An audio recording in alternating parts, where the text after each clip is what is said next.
conférence de presse avec Monsieur le procureur de la République pour vous faire le point d'étape de l'enquête consécutive à l'attaque terroriste survenue le dimanche 13 mars 2016 à Grand-Bassam.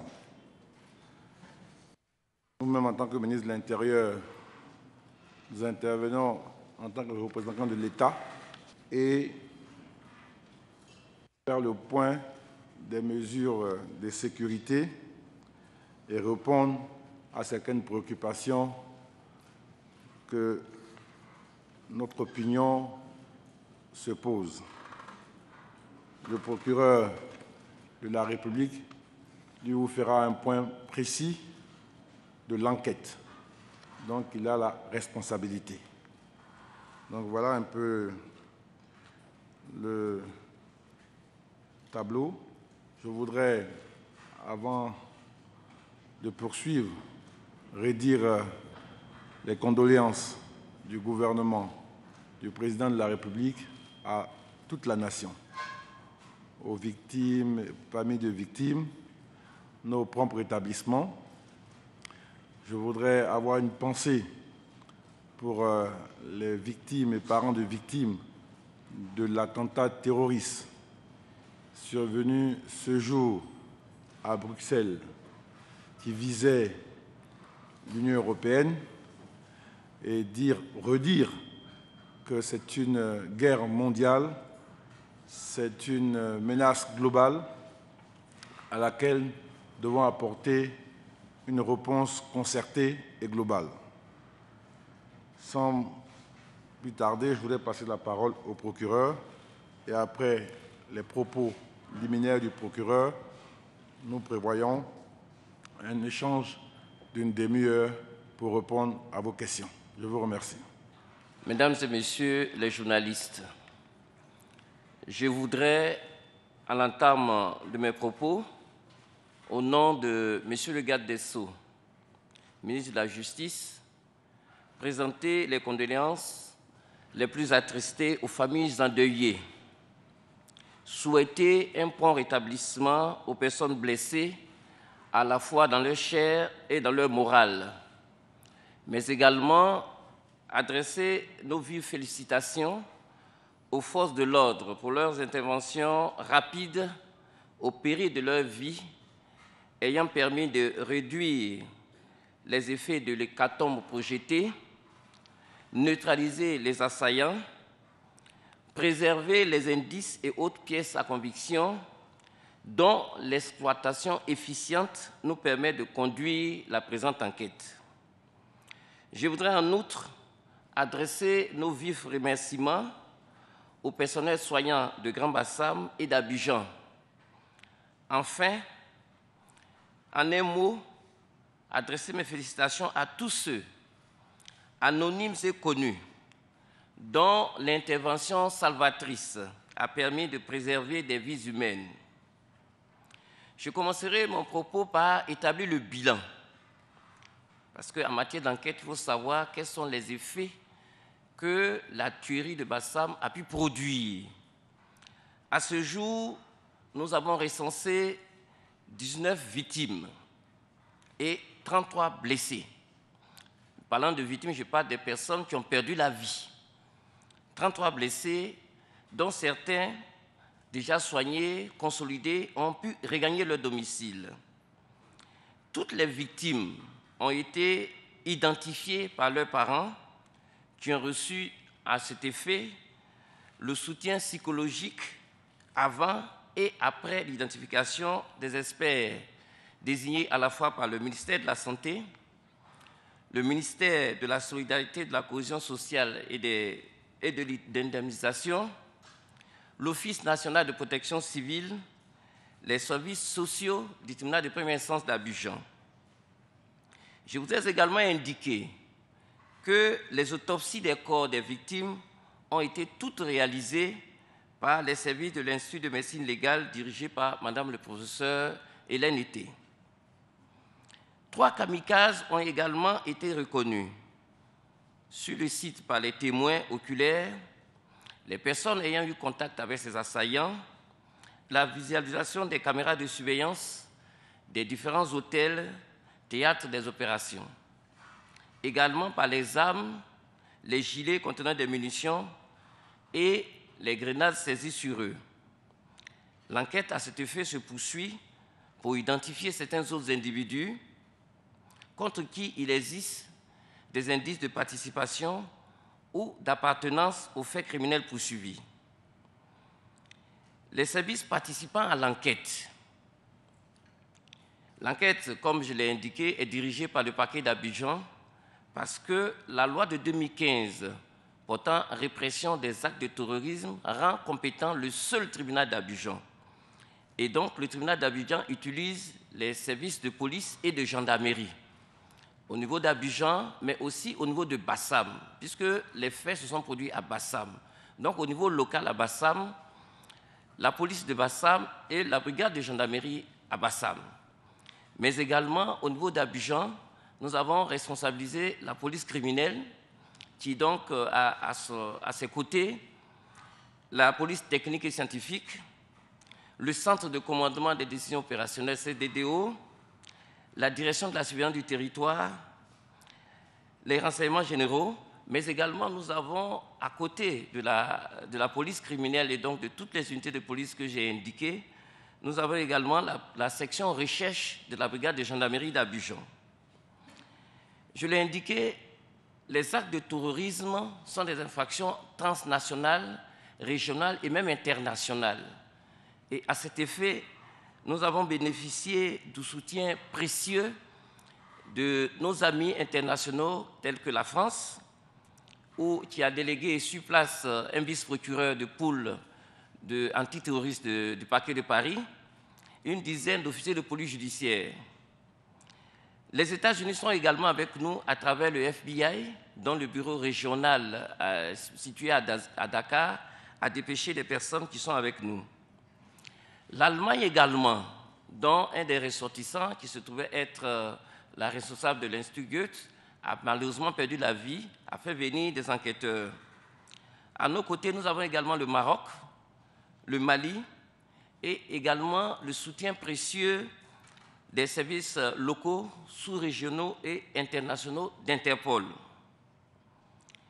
Je voudrais également vous indiquer, tout à l'heure, vous aurez une projection des scellés découverts sur place. L'exploitation de ces scellés-là nous ont permis d'aboutir à l'identification et à la traçabilité de certaines personnes qui ont participé donc à ces faits. Et ainsi, le juge d'instruction qui est en voie de saisine déjà, on avait déjà saisi celui de Bassam, mais celui d'Abidjan est déjà en train de confectionner des mandats d'arrêt tant nationaux qu'internationaux afin de pouvoir retrouver ces individus. Les tests également d'ADN, parce que nous avons beaucoup d'indices qui sont saisis sur les lieux, mais il faut également aujourd'hui des preuves documentaires, notamment relever autant que faire se peut des informations ADN qui sont un peu la carte d'identité de l'individu qu'on ne peut pas changer, afin de cristalliser la participation des personnes qui sont déjà mises en cause. Toutes ces opérations-là vont se terminer par une opération de reconstitution des faits. Effectivement, nous sommes tous plus ou moins témoins de l'attaque, de la tuerie de Bassam. Plusieurs personnes ont assisté à cette tuerie, mais il faut également pouvoir cristalliser les faits à travers donc une reconstitution qui va se passer dans les jours à venir. Et ce sera donc l'occasion pour le parquet de clore son enquête et donc de permettre aux doyens des juges d'instruction de pouvoir poursuivre cette enquête. Des pièces à conviction avaient été saisies sur ceux qui ont... les kamikazes donc, qui ont causé la tuerie de Bassam. Donc je vous fais passer très rapidement quelques images. Vous indiquez des armes, des grenades, des chargeurs, des cagoules. Donc c'est tous ces éléments-là qui sont en train d'être analysés par nos enquêteurs sur place, comme ceux qui sont venus nous aider. Vous verrez également qu'il y a des véhicules qui ont été saisis. Ils sont censés appartenir aux suspects, parce qu'au niveau de l'enquête préliminaire, il n'y a que des suspects. Donc, les enquêtes vont se poursuivre pour pouvoir conforter les indices de participation. Et vous avez vu la photo de cette dernière personne qui semble avoir organisé et fait exécuter tout ce qui s'est passé à Bassam. Nous avons donc déjà lancé des avis de recherche. Je voudrais indiquer, parce que la presse a fait état d'arrestation, en effet, nos données ont pu nous permettre d'appréhender. Aujourd'hui, nous sommes à 14 interpellations. Et donc, les enquêtes se poursuivent. Je ne peux pas vous en dire plus, mais nous sommes déjà à 14 interpellations pour des personnes dont la participation est en train d'être déterminée. Je vous remercie. Merci, Monsieur le procureur. Je pense que nous avons souhaité, en toute transparence, partager au bon moment le niveau d'information que nous pouvons partager avec le public. Donc, nous sommes à votre disposition pour vos questions. Bonjour, Valérie Bonny, BBC. J'ai deux petites questions. Est-ce qu'on en sait plus sur l'identité des terroristes, notamment leur nationalité? Là, je vois qu'apparemment, il y a le nom de l'un d'entre eux, Kunta Dalla. Et vous avez parlé d'autres complices. Donc, c'est des complices qui étaient sur place à Bassam, le jour de l'attaque, qui auraient pu s'échapper, ou ce sont des complices qui ont agi en amont ou en aval de l'attaque? Je vous remercie, madame. Alors, vous avez parlé de l'identité des terroristes. Effectivement, ce sont des personnes qui sont venues attaquer et le mode opératoire, c'est que ces personnes-là puissent perdre la vie ensuite. Parce qu'on a vu qu'elles utilisent la mort qui est redoutée par tout le monde comme un instrument de destruction. Évidemment, nous n'avons pas trouvé de pièces d'identité sur ces personnes-là. Mais les enquêtes se poursuivent, comme je vous ai indiqué. Nous avons fait des relevés ADN et qui sont en cours d'analyse. Et assez rapidement, dès que nous aurons les informations, nous pourrons vous les communiquer. Vous avez également parlé des personnes interpellées. Étaient-ce sur les lieux ou par la suite? Évidemment, on ne pourra pas dévoiler toute la théorie puisque l'enquête est encore en cours. On ne pourra pas non plus vous donner la nationalité exhaustive de toutes ces personnes-là parce que les enquêtes sont encore en cours et nous voulons éviter trop d'émotions à la population. Mais sachez que 15 personnes ont été interpellées, diverses pistes nous ont conduit vers ces personnes-là et en temps opportun, nous aurons l'occasion de vous les dévoiler. Mais pour le moment, nous sommes encore au stade des enquêtes, nous ne pouvons pas tout mettre à la disposition du public. Pour compléter la réponse du procureur, cette photo vous est montrée parce que c'est le personnage, on va dire, qui est directement en lien avec les attentats, qui a été reconnu par certains témoins et également les recoupements de certains instruments techniques montrent bien qu'il était sur les lieux, il a quitté à un moment donné, donc sur lui on n'a aucun doute. Et donc les interpellations qui ont suivi sont une communauté de personnes qui étaient avec lui, qui ont des liens avec lui. Et donc à ce stade-là, comme dit le procureur, ce n'est pas opérant d'aller plus loin pour ne pas obérer l'efficacité de l'enquête. Bonjour, monsieur le procureur, je suis Baudelaire Mieux. J'ai une double casquette de l'agence américaine Bloomberg et du magazine Jeune Afrique. Ma première question s'adressera au procureur. Vous avez annoncé une multitude d'agences amies pour aider les autorités ivoiriennes dans les enquêtes et vous avez mentionné les FBI. Est-ce que vous pouvez nous donner quelques détails sur le nombre d'éléments qui ont été envoyés et quel est leur positionnement dans l'enquête? Est-ce qu'ils aident dans les tests ADN ou bien ils aident au niveau plus scientifique puisque c'est l'une de leurs spécialités? Et monsieur le ministre d'État, aujourd'hui, toute la population se réjouit des mesures qui ont été prises par les autorités qui permettent de mettre dans la ville plusieurs forces de l'ordre. Maintenant, dans tout cet environnement d'inquiétude et de peur, les populations aujourd'hui ont une crainte. Est-ce que le gouvernement pourra encadrer tout cela pour éviter le retour de ce que je vais appeler les vieux démons, c'est-à-dire les rackets? Parce qu'il y a déjà certaines populations étrangères qui se plaignent d'être parfois rackettés dans le cadre de ces contrôles-là. Est-ce que Monsieur le ministre peut nous donner des assurances que tout sera mis en œuvre pour éviter ce genre de comportement? Merci. Vous avez posé la question de la participation du FBI. Comme je vous l'ai indiqué, les actes de terrorisme sont des criminalités transnationales, en sorte que la lutte ne peut pas être seulement localisée au plan national. Nous avons donc besoin des appuis extérieurs. Et les services ivoiriens n'ont pas la possibilité de faire des analyses ADN. Et à ce titre-là, tous ceux qui viennent, qui peuvent nous apporter leur technicité en la matière, nous sont très utiles. Je ne vous donne pas le nombre exact d'enquêteurs FBI, mais je vous ai dit qu'ils sont présents avec nous depuis les premiers jours. Et leur apport est très, très, très déterminant dans tout ce que nous avons à faire. Maintenant, vous savez également qu'en Côte d'Ivoire, nous n'avons pas subi d'attaque terroriste avant Bassam. Donc, nous n'avons pas de base de données. Et donc, toutes les informations qui sont recueillies vont être confrontées aux bases de données des pays amis qui ont déjà eu à être confrontés à ce genre de criminalité. Pour la seconde question, effectivement, nous avons, dans la posture Pacte Rouge, plan antiterroriste, un certain niveau d'engagement de nos forces, qui peut se décliner à peu près à un processus de surveillance qui mobilise à peu près 279 agents exactement en civil et qui engage à peu près 10 000 forces de défense et de sécurité sur l'ensemble du territoire en termes de surveillance. Évidemment, votre question, c'est de dire qu'il ne faut pas que ces surveillances-là soient une entrave à la liberté. Vous savez très bien que ça a été le leitmotiv du gouvernement. Et sur ces questions, nous avons un seuil de tolérance zéro avec nos agents.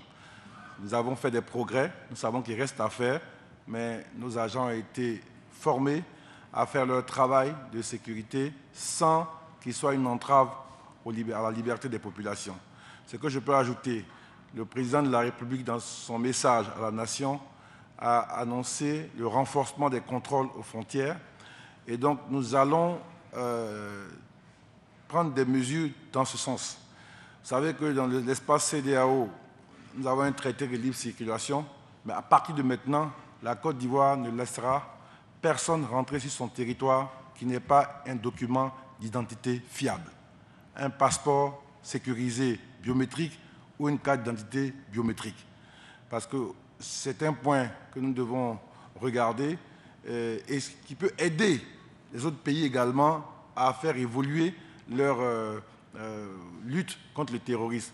Parce que beaucoup, cette facilité de mouvement à la frontière, où certains viennent avec des documents consulaires, avec des pièces d'identité qui ne sont pas sécurisées, qui ne rapportent pas à une personne véritable, a été, on va dire, repéré comme une difficulté, un problème majeur. Donc, en Côte d'Ivoire, nous allons prendre des mesures en ce sens-là. Nous avons déjà donné instruction à nos services de renforcer au niveau de la frontière, mais ce que je peux dire qui est une annonce importante, nous n'admettrons plus sur nos territoires des gens qui n'ont pas une identité, une pièce d'identité fiable et sécurisée. Merci. Merci, Monsieur le ministre. Élisée Latte du quotidien Le Sursaut. Je dois savoir, Monsieur le procureur, après l'attaque qui est survenue, il y a l'organisation, je ne voulais pas mentionner leur nom, ceux qui ont envoyé justement les terroristes pour mener cette attaque ont eu à publier 3 photos de ceux qu'ils auraient envoyés. Est-ce que là, vous pouvez nous confirmer que ce sont ces 3 personnes qu'effectivement vous avez tuées?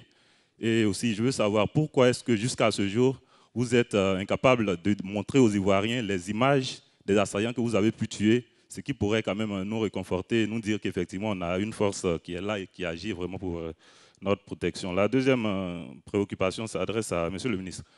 Depuis la survenue de cet événement, les discours que vous dites, ça et là, on a un peu l'impression que vous avez cette assurance-là que cette attaque aurait pu être évitée. Et même si ça n'a pas été évité, à vous entendre, on a l'impression que ça ne va plus se reproduire. Alors, comme on le dit dans le jargon ivoirien, sur quoi vous comptez, hein? Est-ce que vous pouvez nous dire ce qui vous rend aussi, je vais dire, confiant pour que les Ivoiriens, en l'entendant peut-être, eux aussi puissent se sentir un peu plus en sécurité? Merci. Merci. le sursaut.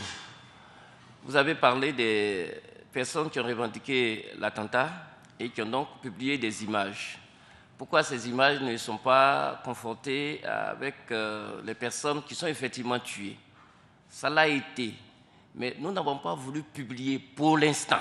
Je vous dis que les actes de terrorisme sont tellement graves que nous ne nous précipitons jamais.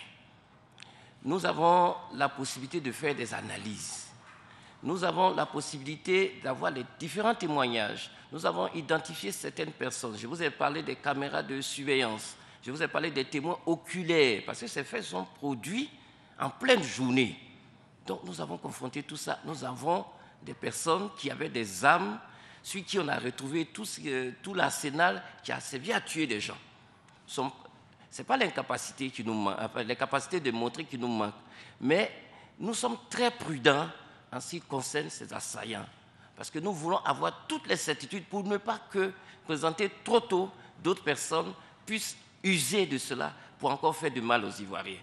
Donc souffrez que ça attende un peu, que l'enquête puisse avancer, qu'on ait tous les résultats. Donc pour le moment, je ne pourrai pas vous présenter d'image. Merci. Bien. Peut-être que ce que je devrais ajouter sur ce point-là, sauf élément contraire dans la suite de l'enquête, nos services n'ont pas pu authentifier les photos publiées par les terroristes. Et donc, on pense que souvent, bien souvent, il y a une volonté de manipulation. Souvent, il y a des photos de synthèse qui sont faites et qui ne correspondent à rien, avec des noms de guerre qui ne correspondent à rien, pour perturber l'enquête. C'est pourquoi l'enquête va se faire selon les principes et la rigueur nécessaire, et les informations seront données sur la base de ce que nous avons comme élément. C'est ce que je peux dire. Pour compléter votre réponse, je n'ai aucune assurance débordante.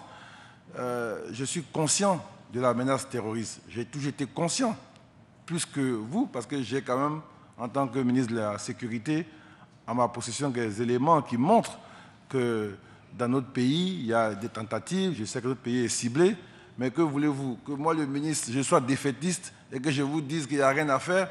Bien au contraire. Ce que j'essaie de dire, c'est que nous travaillons pour faire face. Et nous sommes capables de faire face. Ce n'est pas un fait du hasard. Mon sentiment, c'est que on ne peut pas, le risque zéro n'existe pas. Mais ce qu'un pays doit être capable de faire, c'est d'avoir un niveau d'organisation de ses services, de ses forces, pour, avoir l'anticipation de parer à toute situation, ou d'avoir une capacité de réaction en cas de survenance de ces attentats pour en limiter les dégâts. Et 3, d'être capable, comme nous le faisons ce soir avec le procureur, d'avoir des niveaux d'investigation et d'expertise de ces équipes pour arriver à qui a fait ça. Aujourd'hui, l'enquête le montrera. On voit bien que c'est le même réseau qui a frappé au Mali, au Burkina et peut-être au Niger. Mais dans la base de données, il n'y a pas d'éléments qu'on nous a donnés. Nous, aujourd'hui, à la face du monde, on peut produire un visage et avec les services compétents des autres pays, on va donner des noms qui vont permettre d'aller très loin dans le puzzle. De sorte que ces pays-là, même les pays qui ne sont pas encore attaqués, qui sont menacés, ces pays-là puissent avoir une base de données et avoir un meilleur ciblage dans leur surveillance. Donc, c'est notre engagement, c'est notre organisation.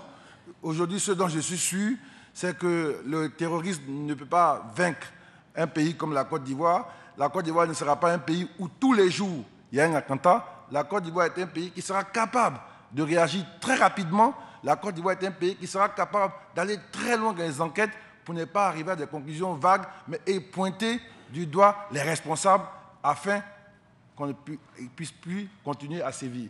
Donc voilà un peu, et je pense qu'en tant que responsable politique, nous avons le devoir de partager cet optimisme avec nos populations. Nous avons en face de nous des gens qui, comme je l'ai dit, ont pour but de faire le maximum de morts et de se gagner la mort. Nous avons pour but de préserver le maximum de vie en préservant celle de nos agents. Donc, nous parions sur la vie et ils parient sur la mort. Donc, ceux qui parient sur la vie, sont obligés d'être plein d'optimisme parce que le but du terroriste, c'est ça, c'est mettre la terreur. Et vous savez, l'esprit de terreur, peut créer un esprit d'insécurité qui est aussi préjudiciable que l'insécurité elle-même. Or, le plus important, c'est que vous, les Ivoiriens, soyez au travail et puissiez vivre votre vie normalement, le plus normalement du monde. Vous voyez que ce n'est pas une menace ivoirienne, ce n'est pas une menace africaine. Des capitales comme celle de la Belgique, Bruxelles, ont été attaquées. Ils ont des moyens plus colossaux que les nôtres. Donc c'est une vraie menace. Et je peux vous dire que la Côte d'Ivoire est ciblée depuis quelques années. Il y a plusieurs fois que nous avons empêché ces gens-là d'agir parce qu'à la base, nous avons pu stopper les premiers précurseurs. Donc voilà ce que je veux dire. Ce n'est pas un optimisme, mais je veux débordant. On est conscient de la responsabilité, on est conscient de notre engagement au travail, de le niveau de concentration qu'on doit avoir. Mais on ne doit pas se laisser abattre par cela. Qu'imaginerez-vous qu'un ministre de l'Intérieur qui vient vers ces populations montrer que bon, c'est fini, il n'y a plus rien à faire, mais ils auront gagné. Et donc, mon sentiment, c'est qu'ensemble, soyons conscients de cela, mais faisons ce qu'il y a à faire pour faire face. Monsieur le ministre, monsieur le procureur, bonjour. Frédéric Garat pour RFI. J'avais 3 questions, l'une concernant le suspect principal recherché dont vous diffusez la photo et le nom. Est-ce que vous êtes certain qu'il s'agit bien de son véritable nom, sa véritable identité? Auquel cas, je suppose que vous avez des informations plus précises sur son âge, sa nationalité, ses origines. Est-ce qu'il est, à votre connaissance, actuellement encore sur le territoire ivoirien ou est-ce qu'il a franchi les frontières? Ça, c'est ma première question. La seconde porte sur la chronologie que vous avez bien voulu nous soumettre tout à l'heure. Est-ce que vous pouvez être plus précis sur entre le moment où il y a eu l'attaque et la riposte des forces ivoiriennes? Est-ce que vous pouvez nous dire qui exactement a neutralisé, selon le terme consacré, les assaillants? Est-ce que c'est le CCDO? Est-ce que c'est l'UIGN? Est-ce que c'est les frappes? On ne le sait pas, enfin moi je ne le sais pas. Et à quel endroit? Et dernière question, je fais allusion à un discours du président Ouattara ce matin qui a rendu hommage aux victimes de Bruxelles et de Bamako. Le président, à la fin de son discours, a souligné une fois de plus l'importance du renseignement. Il est vrai que tout le monde salue l'intervention rapide des forces ivoiriennes sur Bassam. En revanche, est-ce qu'on ne peut pas penser qu'il y a eu une défaillance au niveau du renseignement en amont et qu'il aurait peut-être mieux valu, enfin qu'on aurait pu faire mieux en matière d'échange de renseignements entre les différents pays qui sont concernés? Parlant du suspect principal, vous avez indiqué, est-ce qu'on a son nom, est-ce qu'on a son âge? Effectivement, c'est pour ça que nous diffusons ces images-là, pour qu'ils puissent être repérés. Parce que déjà, nous avons des documents électroniques saisis qui nous ont conduits vers l'intéressé. Mais nous appelons toujours aux témoins et surtout à nos partenaires extérieurs qui ont des informations dans leur base de données pour pouvoir nous permettre d'aboutir à son interpellation. Nous ne pouvons pas en dire plus pour le moment. Même sa nationalité, nous ne voulons pas donner parce que vous savez que l'opinion est changeante et on ne voudrait pas qu'il y ait des représailles. Donc pour le moment, nous préférons à ce stade de l'enquête taire sa nationalité. Bien, moi, je veux peut-être rebondir sur la question de la défaillance en matière de renseignement. Je ne crois pas. Je pense que d'abord, vous savez, c'est une vraie nébuleuse. Notre pays a sa première expérience. Je dois confesser, c'est vrai que nous n'avons pas une très grande culture, une très grande documentation sur les questions des terroristes, parce que c'est la première fois. Et donc, on partage des informations. J'ai entendu dire que des pays nous avaient prévenus. Nous avons une parfaite collaboration avec tous les pays, mais il n'y a pas, je conteste qu'un pays nous ait dit, oui, il y a une semaine qu'il allait avoir un attentat, mais nous savions que nous étions ciblés et donc nous travaillons. Nous travaillons. Et vous savez, la Côte d'Ivoire, c'est un grand pays, donc la surveillance ne s'étend pas qu'à Abidjan, à Sini, à Yamoussoukro, San Pedro, etc., Boaké. Donc évidemment, c'est vrai, on peut considérer que la survenance d'un attentat doit montrer qu'il y a une faille. Il ne faut pas avoir honte de le reconnaître. Et au contraire, nous sommes en train de débriefer pour voir qu'est-ce qui n'a pas marché pour améliorer notre dispositif. J'ai dit le risque zéro n'existe pas. On n'a pas les moyens que des pays comme la France ou les États-Unis ou d'autres ont, mais vous savez qu'ils arrivent quand même à frapper parce que c'est des gens c'est une menace qui est invisible. Ce n'est pas des gens qui sont connus et ils pénètrent le corps social et puis un jour vous êtes surpris. Parce que, bon, évidemment, c'est une grande difficulté. Vous avez des personnes qui ont des glacières, qui vont à la plage pour s'amuser, bon, faites pas attention, et puis brusquement, ils sortent des armes. Et si vous devez contrôler tous ceux qui viennent avec des glacières d'une certaine façon, bon, évidemment, personne n'aura envie d'aller à la plage, il n'y aurait plus de vie. Donc, ce n'est pas un travail facile. Moi, je peux vous dire que je suis au quotidien à côté de nos hommes. Je leur rends hommage pour le travail qui a été accompli, pour le travail qui est accompli. Il n'est pas facile. Mais nous allons toujours tirer les leçons, les enseignements de ce genre de situation pour faire mieux. Vous n'avez pas répondu à la question sur la chronologie des événements, sur qui a neutralisé qui, dans quelles circonstances, à quel endroit. Écoutez, donc l'information... Allez-y, je vous en prie. Oui, concernant la chronologie, je vous ai également indiqué dans mon propos liminaire que nous allons procéder à une reconstitution des faits pour savoir exactement ce qui s'est passé. Pour le moment, comme je l'ai indiqué, nous avons recueilli des indices, nous avons entendu des témoignages, nous avons recueilli des pièces à conviction que nous avons soumises à l'analyse, nous avons fait des autopsies. Mais la suite de l'enquête permet de faire une reconstitution qui va se faire dans les jours à venir. Chaque force qui a neutralisé les assaillants sera placée.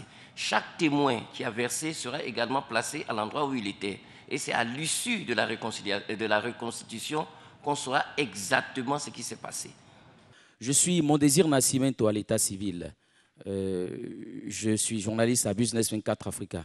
Alors tout à l'heure, le procureur dans ses propos avait dit qu'il y avait tantôt 14 personnes interpellées ou du moins 15 personnes interpellées. Je voudrais vraiment qu'on nous dise de façon exacte combien de personnes ont été interpellées aujourd'hui et à l'heure où nous parlons.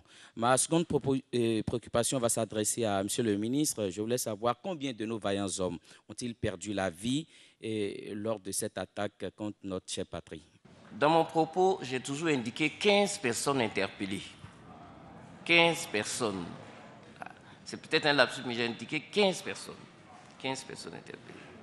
Le procureur a également dit que nous avons perdu 3 hommes qui sont des forces spéciales. Et ça peut répondre à la question qui a été posée tout à l'heure. C'est les forces spéciales de l'armée ivoirienne qui sont allées au contact des terroristes. Les autres forces ont joué un rôle de confinement et de sécurisation de l'espace d'intervention. Merci. Placide Niaoué, Ivoire Inter 24.net. Le 6 janvier dernier, vous avez présenté le projet de loi portant programmation des forces de sécurité intérieure pour les années 2016-2020. Et vous aurez fallu, selon vous dire, 3 ans et bénéficier de l'appui d'experts internationaux pour élaborer et asseoir cette stratégie approuvée par le Conseil national de sécurité présidé par le chef de l'État. 390 milliards au total est le montant dont a besoin l'État de Côte d'Ivoire pour la structuration de son espace sécuritaire. Nous approuvons et nous soutenons ces efforts. Seulement, les 3 événements de Bassam nous interpellent à plus d'un titre. Comparaison n'est pas raison, me diriez-vous, à l'image de Molenbeek, ce ghetto dit de misère en Belgique, les villes et les cités de Côte d'Ivoire présentent le même tableau. Crise, chômage des jeunes, paupérisation des populations, foyers de petits criminels. Même si vous balayez du revers de la main l'existence des microbes en Côte d'Ivoire, alors question, devant et face à cette funeste réalité, ne craignez-vous pas à terme la radicalisation à tour de bras de cette jeunesse? Seconde question, il y a aussi une dimension propre à la Belgique, exacerbée par le cas de Molenbeek, qui est celui de ne pas indexer une communauté. Celui de ne pas indexer une communauté. Est-ce que vous ne pensez pas que cela peut, à long terme, créer des cellules dormantes au sein de cette communauté-là? Je vous remercie. Écoutez, si j'ai bien compris votre question, d'abord sur la loi de programmation, les événements nous renforcent dans notre conviction qu'il faille la mettre en œuvre parce que, comme je dis, c'est le niveau d'organisation des forces à tous les niveaux qui permet durablement de nous prémunir de ce genre de situation.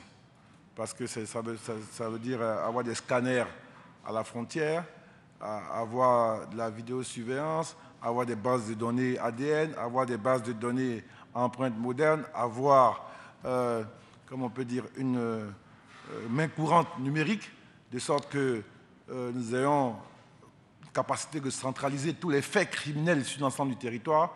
C'est toute cette modernisation de l'outil de sécurité qui nous permet d'être beaucoup plus efficace. Donc, il n'y a pas de contradiction. C'est un programme qui va se dérouler sur les 4 années à venir. Vous avez parlé de la question de la radicalisation des jeunes. C'est vraiment une vraie menace parce qu'on peut encore lutter contre les terroristes tant qu'ils viennent avec des armes efficacement, mais quand ils arrivent à instrumentaliser, à manipuler des jeunes qui deviennent des kamikazes, qui se font sauter, ça devient plus difficile. Et donc, on suit effectivement tout un processus de radicalisation dans certaines parties du pays et il nous appartient de le stopper. La différence entre un pays qui a un système qui est complètement pas capable de faire face, c'est ça. Les pays où vous avez tous les jours des niveaux d'attentats incompréhensibles, c'est parce qu'il y a une faillite du système sécuritaire, donc problème d'organisation, et surtout, on n'a pas suivi la radicalisation. Nous avons une très bonne coopération du Conseil supérieur des imams, avec qui nous avons eu déjà des rencontres, qui vont redoubler d'efforts dans la formation des imams et le suivi de certaines prêches, parce qu'effectivement, c'est la plus grande menace. Quand un homme qui est fait pour vivre est convaincu qu'il doit mourir et s'aimer la mort autour de lui, on a un vrai problème sociétal. Donc c'est un enjeu majeur que nous prenons très au sérieux et nous allons travailler à faire en sorte que notre pays ne soit pas un foyer de radicalisation. Bonsoir Monsieur le ministre, bonsoir Monsieur le procureur. Je suis Jules Clavé-Aka, je suis de Fraternité Matin. J'ai 2 questions. La première s'adresse à Monsieur le procureur. Je voudrais savoir, Monsieur le procureur, au début, juste après l'attaque, le gouvernement a annoncé avoir neutralisé 6 terroristes. Puis, le lendemain, ce chiffre a baissé.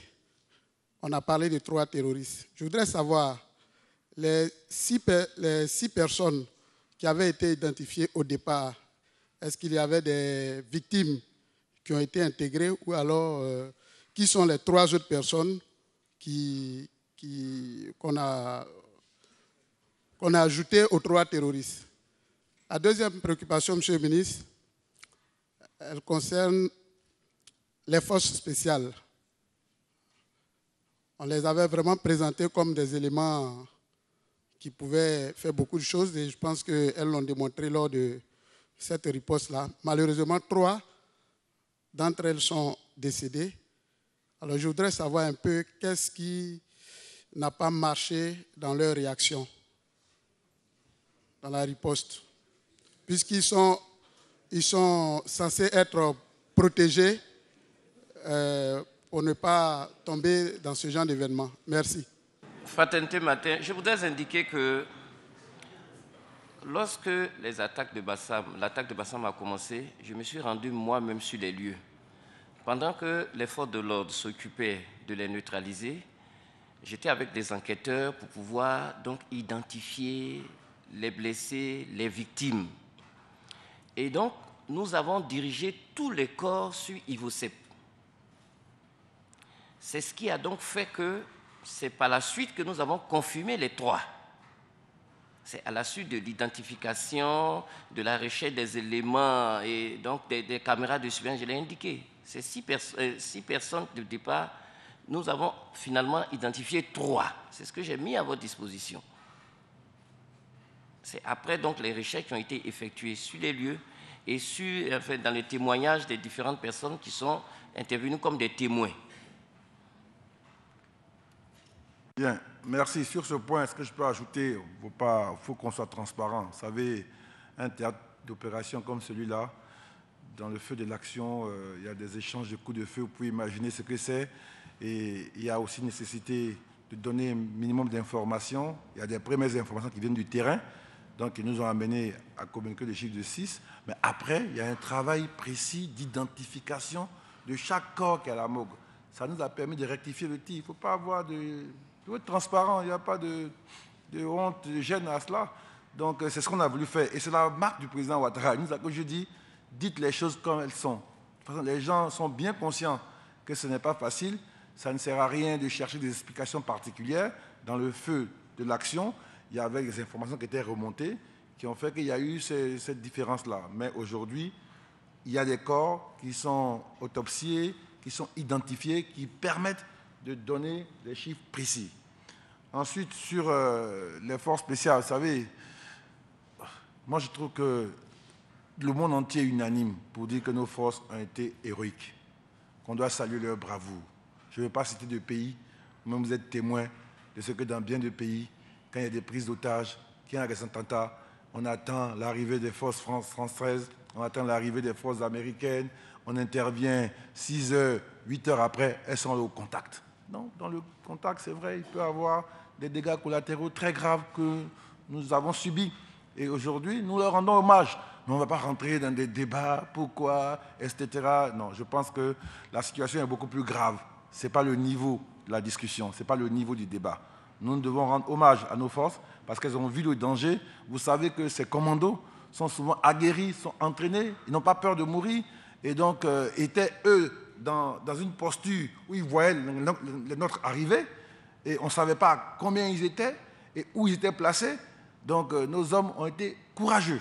Et moi, je veux qu'ensemble, nous ayons du respect et de la considération pour nos valeureux soldats et leur rendre hommage. Je suis Didier Depré, je suis du quotidien Notre Voix. J'aimerais poser une question à Monsieur le ministre d'État et une autre au procureur. Monsieur le procureur, les enquêtes sont en cours, elles aboutiront certainement à des procès et à des incarcérations. Mais moi, j'ai une préoccupation, ce sont les lieux d'incarcération de ces terroristes-là. La MACA, pour ce que je sais, n'est pas adaptée pour accueillir ces terroristes qu'il faut mettre en isolement. Est-ce que dès maintenant, on prend des préoccupations, on prend des dispositions pour pouvoir accueillir ces futurs terroristes-là dans nos prisons où on constate bien souvent des évasions? Est-ce que des dispositions sont prises dès à présent par rapport à cela? La deuxième question s'adresse à Monsieur le ministre d'État. J'allais dire nos confrères, mais vous n'êtes plus journaliste maintenant, Monsieur le ministre d'État. Donc mon confrère Jeune Afrique, dans son édition de la semaine, a fait écho d'un livre que Blé Goudé sortira certainement le 24 mars. Et dans ce confidentiel fait par Jeune Afrique, on dit que ce livre mentionne le nom d'un terroriste qui aurait été le co-détenu de Blé Goudé à la DST. J'aimerais savoir, est-ce que cette information est exacte? Ce confidentiel donné par Jeune Afrique est exact? Si oui, pourquoi nous n'avons pas pris des dispositions? Parce que, selon le confidentiel, Assini était ciblé. Et Assini, ce n'est pas du tout loin des Grands Bassam. Pourquoi? Merci. Vous parlez des lieux d'incarcération. Évidemment, en Côte d'Ivoire, nous avons des prisons de haute sécurité. Et puis, c'est un secteur très sensible, celui du terrorisme. Donc, tous ceux que les enquêtes vont identifier comme ayant participé d'une manière ou d'une autre à ces faits seront non seulement dans les prisons de haute sécurité, mais ils vont bénéficier d'une surveillance accrue. C'est ce que je peux vous dire pour l'instant. Merci. Sur la question de l'information de Jeune Afrique, d'abord, je n'ai pas lu cette information, bon, je ne peux pas la confirmer. Mais ce qui est clair que nous avons déjà dit, c'est que nous avons déjà arrêté des personnes qui étaient en lien avec un projet d'attentat terroriste depuis 2012. Donc, à ce jour, c'est plus d'une dizaine de personnes. Donc, mais évidemment, notre stratégie, c'était de continuer nos enquêtes en rapport avec les pays concernés, les pays amis. C'est vrai qu'on aurait pu, à chaque fois qu'on arrête quelqu'un qui présente un profil de terroriste ou de précurseur, venir à la télé, le montrer, mais on n'a pas pensé que cela servirait à la sérénité du pays. Mais nous avons fait notre travail. Et je peux vous dire Je suis sûr que là, nous avons été attaqués, mais ceux qui cherchent à nous attaquer, si des gens les connaissent, ils vous diront qu'ils ont essayé 1001 fois, ils ont eu beaucoup de mal. Donc, c'est dire que nous prenons toutes les dispositions, mais le risque zéro, comme je l'ai dit, n'existe pas et n'existe nulle part. Donc, sur ça, je veux être très clair. On a arrêté des gens, c'est vrai. Comme vous-même, vous avez vu dans le communiqué d'ACMI, nous reproche d'avoir renvoyé des gens au Mali, parce que, bon, il y a des gens qui, ou à la faveur d'un contrôle de routine, ou par le suivi de nos services, présentent un profil. Vous voyez, quelqu'un qui vient, qui prend une maison, il fréquente personne, il est isolé, et puis quand on fait des recherches, on trouve une carte sur lui, etc. etc. Donc, c'est que le travail des services, ce qu'on ne dit pas est beaucoup plus important que ce qu'on dit. Et c'est ce qui est normal. Donc, je peux vous dire qu'il n'y a pas de contradiction à cela. C'est possible que, évidemment, ces personnes aient pu rencontrer d'autres personnes, je ne sais pas. Mais on a déjà arrêté des gens en Côte d'Ivoire qui étaient en lien avec un projet d'attentat terroriste. Et moi, je voudrais vous remercier. L'attaque du dimanche 13 mars va marquer un tournant important dans notre pays. C'est vrai que nous redoutions un attentat, faisions tout pour que notre pays en soit épargné, et aujourd'hui il a eu lieu. Nous avons été témoins, nous avons souffert, nous avons été en deuil, et nous sommes dans la douleur et dans le recueillement. Ça veut dire qu'il y aura un après 13 mars. Nous allons, après être sortis de l'urgence de gérer l'enquête, en même temps, je veux dire, nous allons proposer au gouvernement des mesures pour renforcer la sécurité. D'abord aux frontières. Nous allons améliorer tous nos systèmes de surveillance. Nous allons travailler avec les communautés et les chefs de communauté pour une sensibilisation des populations pour éviter que l'engrenage de la radicalisation des jeunes prenne en Côte d'Ivoire. Nous allons former nos hommes. Nous allons former des hommes qui vont être spécialisés dans les questions d'antiterrorisme, qui vont connaître, avoir une base de données, et nous allons partager ces informations avec les pays. Déjà, demain, mercredi 23 et jeudi 24, nous avons une réunion tripartite au niveau ministériel et des chefs de police de la Côte d'Ivoire, du Mali et du Burkina, avec une participation des Sénégalais, pour partager nos informations et surtout avoir des automatismes. Parce que si nous sommes très connectés, nous allons être capables de réagir très rapidement le temps que ces gens-là se déplacent et avoir une base de données commune qui fasse que nous soyons efficaces. Ce que je veux dire aux Ivoiriens, c'est que cette conférence de presse montre que vos forces de sécurité, les forces d'intelligence sont au travail. Ça n'a l'air de rien pour vous, mais qu'à une semaine après un attentat, qu'un pays qui a réagi aussi vite soit capable déjà de cibler ceux qui l'ont fait, mais avec précision. On n'a pas voulu aller, le procureur n'a pas voulu aller très loin pour ne pas que certains éléments qu'on vous donne puissent nuire à l'évolution de l'enquête. Mais c'est très important. Et moi, je veux féliciter nos forces, je veux féliciter nos collaborateurs et leur demander d'aller plus loin. Comme vous savez, l'homme le plus recherché d'Europe, c'est 4 mois après les attentats de novembre en France qu'il a été retrouvé. Mais aujourd'hui, ce que je peux vous dire, ce Kunta Dalla, qui est clairement identifié comme quelqu'un qui était au cœur de l'organisation de l'attentat, dans les personnes arrêtées, il y a 2 personnes qui étaient avec lui, qui l'ont hébergé, qui étaient en lien direct avec lui et avec la situation. Donc les enquêtes se poursuivent et je pense qu'avec tout le travail qui est fait d'exploitation de toutes les données qui ont été récupérées pendant les perquisitions, nous allons pouvoir aller le plus proche de ces responsables. Et notre but, c'est qu'ensemble, nous puissions nous mobiliser pour aller toucher ceux qui organisent cela et ceux qui sont leurs complices. Je vous remercie.